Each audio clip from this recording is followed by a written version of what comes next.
Hi everybody, it's Annette from The Art of Intuition. Today we're going to talk about our patterns and our themes and how we identify our human patterns and our human themes. How do we know our pattern? This is a big thing we learn.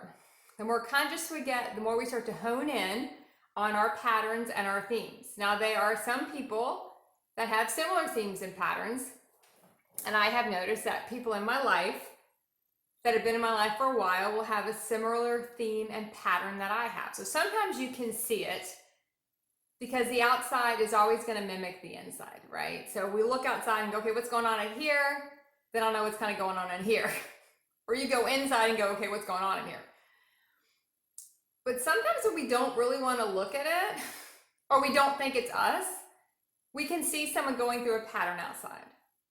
And that'll usually show you what your patterns are. We will see people doing things over and over and over again, but a lot of times we don't want to admit that's us. So how do we figure it out? Or maybe not figure it out. How do we accept that it's us? Because it's always us. It's always us. Especially if the pattern you're seeing annoys you.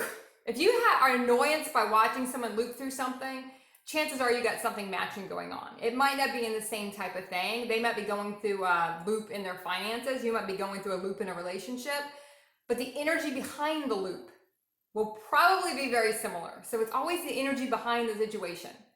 It's never the situation. The situation is just dressing to show you the energy behind it. That's what we want to go for. What's the energy behind it? So how do you know if it's your theme?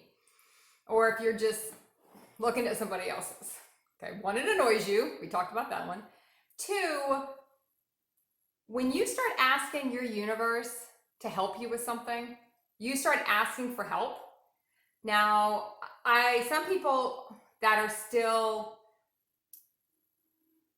projecting outside, well, maybe you'll pray.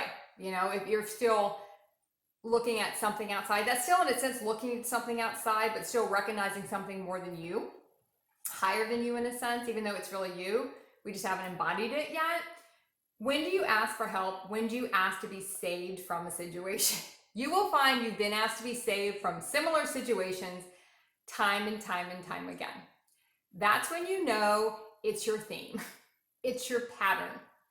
If you keep getting in financial trouble and you keep asking to be saved by somebody, by something, asking your universe for help, it's a pattern.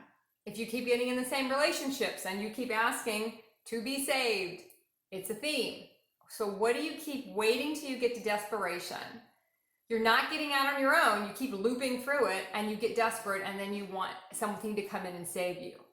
Anytime we want something to come in and save us, it's a theme, it's a pattern, it's something we really have to look at to see where did we get off track? You know, where did we sort of zig when we should have zagged? Or maybe even not zig when we should have zagged. Where did we have a chance to pull that escape route in a way and leave it with peace? Because anything you don't resolve before you leave it, you're going to repeat it again. Because you just asked to be saved from it. You're like, can I just get a reprieve? Give me a reprieve and I'll never do it again. But that's bullshit. Of course we're going to do it again, because if we get saved from something, we never feel the accountability of it. That's why sometimes your universe won't save you. You'll get to a point where you've been saved enough, you've had enough second chances, and your universe will say no more. Now you're toast. Now, in a sense, not really, but now you're going to have to do it on your own. And you're going to have to go back all the way to the beginning and figure out where you could have gone a different way. So sometimes we don't get saved and people say, oh, my universe let me down, or no one was there for me. Something was there for you, but it might not have been what you wanted to be there for you. It might not have been the person you wanted to be there for you, but I will guarantee you something was there for you. Something caught your fall. It just might not have been as sturdy to catch you when you fell, and you still might have hit the ground a little bit. But normally, well, all the time, but I'm using words, it's because we let it go too long. And every time we'd gotten saved from that in the past, we didn't learn the lesson, because we always felt like someone will come in and save me. Someone will come in and save me. Asking to be saved means we have disempowered ourselves. We've given up our power to something else. We're waiting for something else to come in. So look at your patterns and your themes. Normally, it's when you feel like I usually see it a lot. I know I have a big theme with myself not feeling good enough for certain things and kind of chasing stuff in a sense.